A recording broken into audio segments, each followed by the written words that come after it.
Hello friends, Fortune info solution की official YouTube channel पे आपका स्वागत है। और दोस्तों, आज के इस वीडियो में कुछ नए अपडेट्स के साथ हाजिर हुए हैं।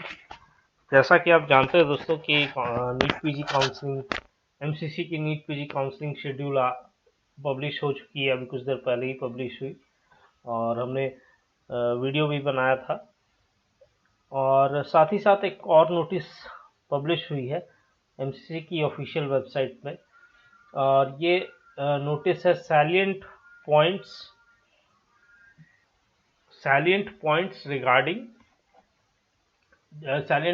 regarding NEET PG counseling changes in NEET PG counseling।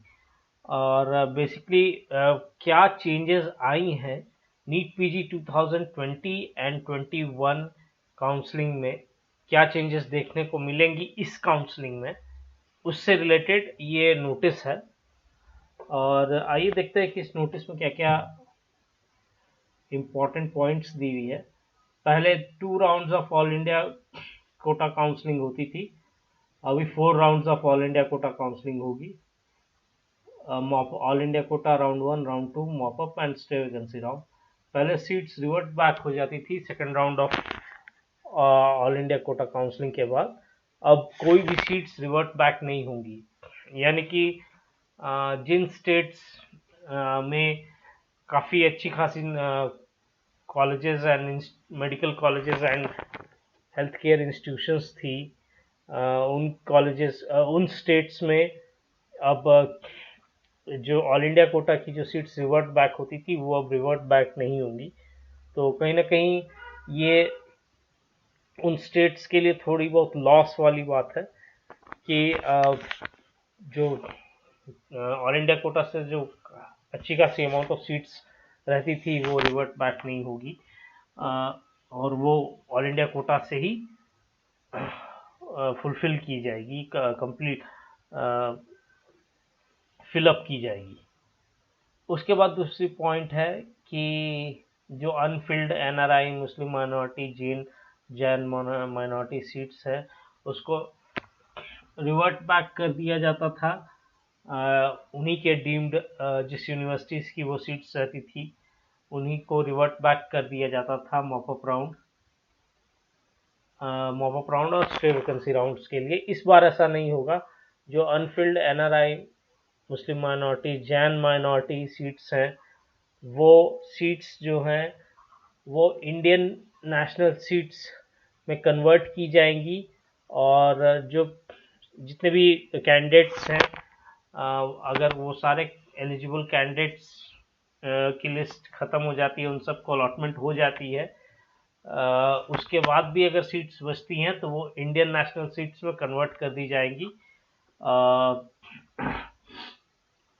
और फिर उन सीट्स को उनके रेस्पेक्टिव डीम्ड यूनिवर्सिटीज़ में mop up stay vacancy round या मॉप अप राउंड के लिए भेज दिया जाएगा। मॉप अप नहीं, स्टे वैकेंसी राउंड के लिए भेजा जाएगा। यानी कि पहले इंडियन नेशनल सीट्स में कन्वर्ट नहीं की जाती थी। जिस कैटेगरी की सीट्स है उसी कैटेगरी की सीट्स को उसी कैटेगरी के सीट्स में उन्हें वापस भेज दिया जाता था, रिवर्ट बैक कर दिया जाता था रिस्पेक्टिव डीम्ड यूनिवर्सिटीज़ को। इस बार ऐसा नहीं होगा। इस बार जितने भी एलिजिबल कैंडिडेट्स हैं जो जिनकी अलॉटमेंट हो जाएगी, और अगर सारे एलिजिबल कैंडिडेट्स की अलॉटमेंट हो गई उसके बाद भी अगर सीट्स बचती हैं तो वो कन्वर्ट होंगी, और उसके बाद फिर इंडियन नेशनल सीट्स में कन्वर्ट होंगी। उसके बाद फिर वो अपने रेस्पेक्टिव डीम्ड यूनिवर्सिटीज़ को रिवर्ट बैक होंगी। तो ये कहीं ना कहीं एक पॉजिटिव चेंज है, दिख रहा है। रिजर्वेशन पॉलिसी, पहले रिजर्वेशन पॉलिसी एससी के लिए 15%, एसटी के लिए 7.5%, ओबीसी नॉन क्रीमी के लिए 27%, central only in central institutes and universities. लेकिन इस बार ओबीसी ऑल इंडिया कोटा में भी इम्प्लीमेंट हो गया है 27%, एंड ईडब्ल्यूएस भी ऑल इंडिया कोटा में इम्प्लीमेंट हो गया है पहले सिर्फ सेंट्रल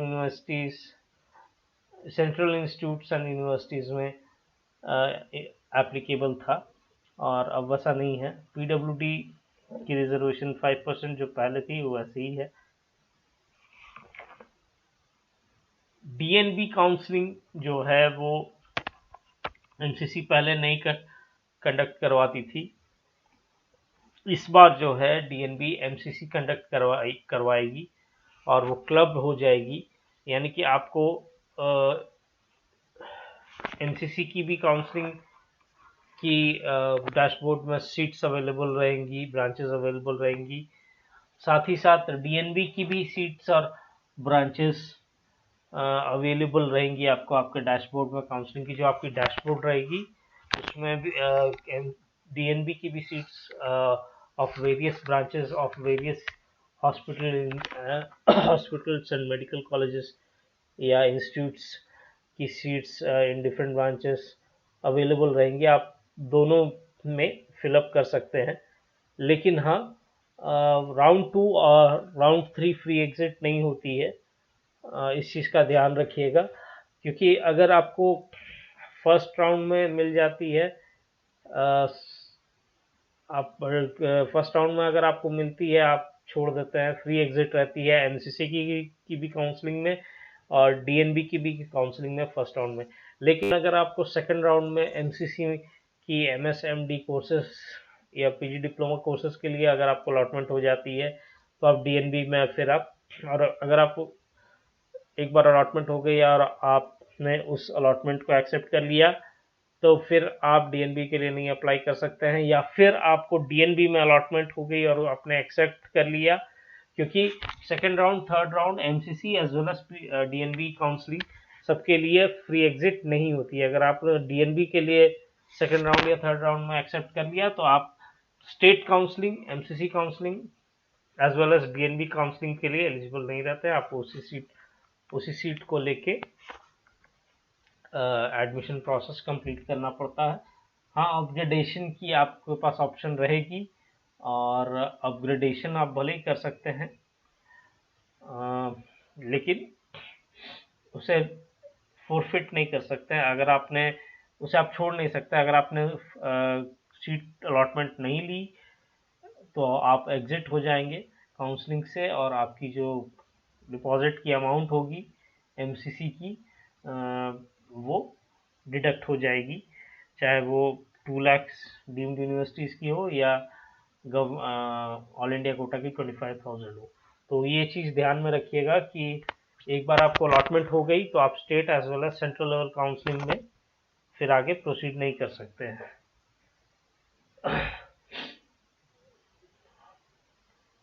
पहले स्टे वैकेंसी राउंड ऑफलाइन होती थी, आपको रिस्पेक्टिव यूनिवर्सिटीज़ और इंस्टीट्यूट्स में जाना पड़ता था। इस बार से ऑनलाइन होगी और आपको कहीं जाने की ज़रूरत नहीं है। आपकी जो मॉपअप राउंड की जो चॉइसेस रहेंगी उन्हीं चॉइसेस में से किसी एक से आपको, अगर आपको नहीं मॉपअप राउंड तक मिलती है तो स्टे वैकेंसी राउंड में उन्हीं चॉइसेस में से आपको अलॉटमेंट होगी। वही चॉइसेस को कंसिडर किया जाएगा जो आपने मॉपअप राउंड में एक्सरसाइज किया था ऑनलाइन स्टे वैकेंसी के लिए। तो ये कुछ पॉइंट्स हैं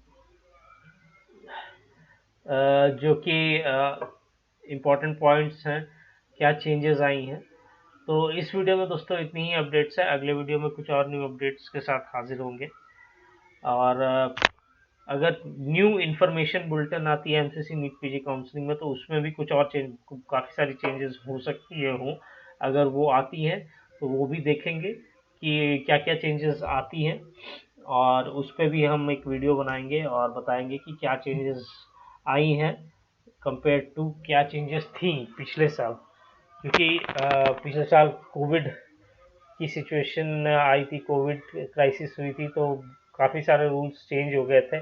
इस साल भी कोविड क्राइसिस चल रही है तो हो सकता है कुछ रूल्स और चेंज हो, कुछ और न्यू चेंजेस आए, तो वो सारी चेंजेस हम ज़रूर देखेंगे अगर इंफॉर्मेशन बुलेटिन फिर से पब्लिश की जाती है तो इस वीडियो में इतनी अपडेट्स दोस्तों। अगले वीडियो में कुछ और न्यू अपडेट्स के साथ हाजिर होंगे। अगर आपको हमारा ये वीडियो इन्फॉर्मेटिव, हेल्पफुल, ज्ञानवर्धक और अच्छा लगा तो वीडियो को लाइक करें, वीडियो को शेयर करें, चैनल को सब्सक्राइब करें, नोटिफिकेशन बेल आइकन को क्लिक करें, और किसी भी तरीके की information, update, help, counselling guidance, paid counselling guidance के लिए डिस्क्रिप्शन बॉक्स में दिए गए नंबर्स पर जरूर कॉल करें। Thank you.